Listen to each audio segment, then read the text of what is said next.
What's up, guys? I'm here with Malachi Powell and Justin Pickle here. We're talking about his first ever real estate wholesale deal, which was SubTo. So tell me about why you got into real estate and joined SubTo community, because that's how we met. Yeah, so I did join SubTo. I was doing a lot of research before I just want to become like a fix and flipper, because I realized you could potentially make a really good spreads. I had a friend that was going to the land bank, and then he'd sell it, fix them up, and sell it to a wholesaler, and they'd take it from there. So that really interested me. And then I saw Pace on a podcast with a guy explaining that he offers so many benefits. Then he said, book a call with him. I was like, okay. Definitely. So you booked a call, seemed interested, and you signed up right away, or what? I learned a little bit more about it, and the guy was telling me they had everything I needed to know. Like I think his name was like Paul. Yeah, so if you need to join SubTo, we'll get you right with the referral link, and you can join with one of the greatest communities around. Highly recommended. That's how I met my guy Justin. Yes, sir. Through Gabriella Dico. She actually one of the Michigan leaders. Hit her up in Discord. I had a property that I was trying to give her, see if she had any buyers for me near my area. Give me a little bit more guidance on that deal. Then she told me to come to a power hour. Came to a power hour through the snow. First power hour, first person there. Awesome. So you came to the power hour. You were hungry to figure out how to make more calls, and we got met up at her office. And how did it go at your first power hour? I was really nervous, but I just realized this has got to make more calls. Because once Justin told me his story that he was younger than me, then he closed so many deals that first year. I was like, dude, I gotta do this more and learn more about this. I gotta go deeper. Yeah, for sure. So that inspired you to continuously stay focused on closing more deals. And how long did it take you to end up getting this first deal here? So I was working a full-time job. I was roughing full-time. So I was doing this on the side. So every time I get a chance, I was going to power hour. Then at like the end of February, Justin gave me a position to join the team. I joined the team. I already had a lot of leads built up coming in. So then once we had a little bit more guidance, then Justin guided me through my big month. I closed 10 deals that month. We could talk about that a little bit later. But this was my first one we closed. Okay, so how long from you joining SubTo to getting this deal under contract? 3 months, guys. 3 months. 3 months. So how much of that time did you have a full-time job, and what was the process? So I had a full-time job for 2 whole months. Okay, so on the second month, why did you decide to quit and go deeper on it? So roughly it was winter time, starting to slow down. So it was really not that much work out right now. So it was like, right now, just go all in. It's perfect time. Awesome. So in February, you decided to go all in to get this first deal. And what was the process of you learning how to actually even make a cold call? Like, what were those failures, mistakes that you had to overcome to get these deals going? I realized that you don't have to be perfect. All you guys got to do is really come off genuine and trying to help them. And that's the biggest thing. Definitely. So how were you trying to help them? Because we were calling batch leads lists that were no equity. So what were you were trying to help them with SubTo?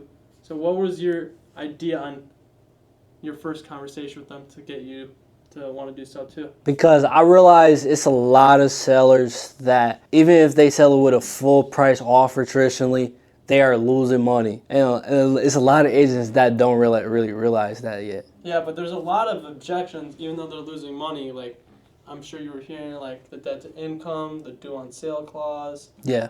And like their credit issues, different things like with a VA loan. Yeah. There'd be tons of different things. How are you like handling these and getting better at them on like the come up of getting this first deal? I was being pure and honest, tell them what's the solutions. What we gonna do, how are we gonna help them get to that next step. Okay. So cold calling and being genuine and honest. So what were you saying though? Like, let's go through a quick role play on how you would have handled the call back then. Not like how you would handle it right now. Try to go back into that mind frame of what you were doing when you were in your first 3 months of calling. Okay. Ring, ring, ring. Hey, Justin, how's it going? Yeah, what can I help you with? Who's this? Yeah, this is Malachi. I was giving you a call about your listing at 123 Main Street. I work at an investment firm, and we are looking to buy our next rental property in the area. And I was wondering, does this property have like any rental restrictions or anything like that? Why do you need to know any if there's any rental restrictions? Exactly. Because I'm looking to purchase property and turn this into a rental property. Okay, are you gonna make a lowball offer, or what kind of offer you got? I'm looking for a full price offer. Full price offer? How are you gonna do that? It's a little bit more creative. Okay, what's so creative about this? Okay, so I did see that your seller did recently bought the property last year. So I'm assuming they don't have too much built up equity. So it's where I could take over that loan for them, continue making those payments subject to the existing mortgage. What's subject to? Exactly. Like Subject to the existing mortgage. So it's where the mortgage stays in place and we continue making payments as is. Yeah. Then we could cash the seller out, potentially some equity, pay the agent the full 3% agent commission and the full closing cost. And what about their credit? Like, you're gonna hurt their credit and miss the payments, or how are you actually gonna protect them there? So we pretty much creating a mirror wraparound loan. We're taking the exact same terms that their client has with the current lender, putting that into a contract that state that the client is the lender and we are the borrower. Okay. So that's like a promissory note, like with the, or they're. Yes, a promissory note. All right. So you're protecting them through a promissory note here. So now, what if the bank ever finds out that you own this house and the loan's in their name? Like, pretty sure they're not going to be too happy about that. Yeah, so a lot of the time, the bank don't even care. The reason why is, as long as we continue making those payments, they usually don't care at all. Because, the bank is in the business of making money. Okay. So there's nothing like you're doing to make sure they don't find out, though? Like, they don't. What we could do is put the property into a land trust and contract it with the seller's name, then put our name on it as well.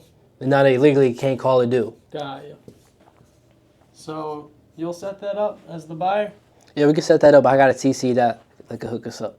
Okay, cool. All right, so what if they need to buy a new house here, like the loans and their name? Oh man, that's no problem. What are you talking about? Like, how's that no problem? Because what we would do, we assign at least the purchase agreement at closing.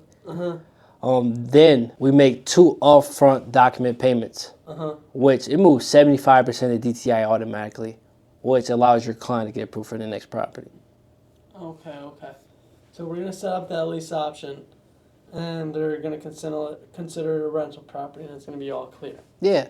All right. That could potentially work if that's gonna clear off the 75% with the lease. Yes. So, like example, you know how other investors have multiple properties and they got multiple loans on there. What they do is sign a lease to purchase agreement, show the lender that the property's making money, and that's not even including their other income. Okay, definitely. So this is a VA loan, though. So like, this property is pretty expensive here, around $300,000. Yeah. So. And they need to buy another like $700,000 house.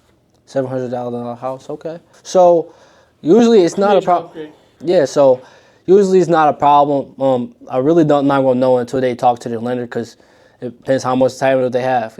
Sometimes the average entitlement around the country would be around $850,000, but it could be around 1.1 million, 2 million. It just really depends on the zip code he's trying to buy in and his income. Got you. All right. So you need to speak to a lender with my client and see if we can figure this out. Yes. If they have enough entitlement. Yep. All right, cool. So we'll get that figured out. Can we set an appointment for tomorrow? Yeah, that works. What time? I'll have to talk to my client to make sure when they're available. Okay. Yeah, so when we get that squared away. Okay, awesome. So let's plan on speaking tomorrow. You got anything else for me? You have an offer right now, or what? Yeah, so one thing I would need to see is that most recent mortgage statement. I want to figure out those exact numbers so I can figure out how much equity I'm giving out to your client. Then I want to figure out what's the monthly payment because, like I said, my end goal is to rent this out. I'm looking to do like a midterm rental. So I want to figure out what's all the extra strategies that's possible as well. Maybe even midterm. Yeah. Okay. Cool. So if you want to do midterm, it's possible since there's no HOA restrictions. Perfect. So not a problem there, but we do need to get some good money in my client's pocket, and I need to make sure my agent commission is paid. Okay. How much your client want? Yeah, well, I don't know what they exactly want besides the full price. Just make sure they're getting everything they need in the full price. Mm-hmm. So. Okay. Yeah. So just let me see that the exact mortgage balance so I can see how much equity I could give them out. And I can take care of your agent commission and the full closing costs. Beautiful. All right. Sounds good. Perfect.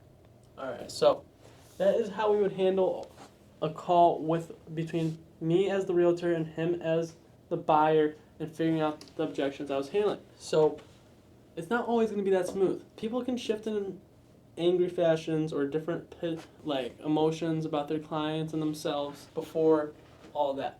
So that's what you need to understand when talking to these people. So now with this Tennessee deal here, what were the exact numbers on this deal? What was the mortgage balance? So the mortgage balance on this deal was $337,000. $337,000. All right, and what is the mortgage PITI? So the mortgage balance on this it was $1,956. Okay, the PITI it is. Then the interest rate was so good. I was like, whoa! It was a 3.5 interest rate. You ain't gonna see those anytime soon. Like Any conventional loans, that's for sure. like right now the interest rate is like going like 6%. So it was like, whoa! That was like a diamond in the rough. That's for sure. So now with you finding this great phenomenal deal at 3.5 rate, like how did you begin to try to negotiate with the client? We just showed a cold call, but now at this point we got to go through a negotiation process and figure out how much to give to the agent, seller, and figure out how much we could potentially make on the deal. Okay, so when I was looking at the numbers, I realized it was 300K, so we gotta be close all in at 30K. So looking at it, I realized they didn't have too much equity. So it was pretty easy. I gave them 5K because traditionally they was about to break even. What was it listed at? I believe it was like 350, 340 is one of those numbers. Okay, so 340 they'd be losing like 40 grand or 35 grand. But if it's 350, they're losing about 25. So either way, they're deep in the hole. And now you're saying we gave them 13 grand? No. Oh, yes. Yeah, because we gave the agent commission 8K, then 5K to the seller. Wow. So they didn't have to come out anything out of their pocket when they would have had to done that on a conventional deal. Yes. So we got to help a great family not lose any money and put $5,000 in their pocket. 8K to the agent and 5K to the seller. So now this property is in a solid location as well in the near the mountains, near Nashville, right? Yes. So Very beautiful area. we had to figure out how to find a buyer for this deal. And how we found a buyer was getting it on Investor Lift and promoting it to investors and promoting it to our SubTo community and different people that we built connections through along our path to get these deals to the finish line. So we found an investor who wanted to do more of a creative exit strategy with midterm rental. So now what we had to do is promote this at like $30,000 to start, and because we were trying to get that 10% entry fee, see if we can make about 20 grand on it, but we ended up finding a buyer to purchase this at 25 grand down. So now with us having this at 13, we're making about 12 grand, and then we're also helping with the TC services of setting up the land trust, having a servicing company in the transaction as well, insurance, all that stuff, and making sure it's a smooth, easy thing where we can focus on getting more deals and passing it off to the TC. So if you need any TC work, go to ProClose TC. So now we finally got you your first deal. So what do you think your key lessons were going forward to continuously ramp up and get more deals during this time? What I realized is consistency was really what's going to help you get your first deal. Because, guys, once you realize you can always talking to these agents and really becoming their true friends, they will really go the extra mile and always bring you deals. Okay. So now it took you this 3 months of consistency. Now in the same month you closed 10 deals. So now you're going to hear more about his continuous process of closing more deals and getting deals to the finish line. Now stay excited because it's time for you to figure out how to close these deals as well. You can figure out the marketing we did to get this deals through batch leads. We'll have a link in the description below with the script we're using to talk to these clients and understand the process of handling these objections properly and actually finding a buyer to make money on every deal. So stay focused and you can create anything you want out of these deals. Yes, and you need help with any negotiation or help getting your deals dispo, hit me up. It's gonna link gonna be pop up.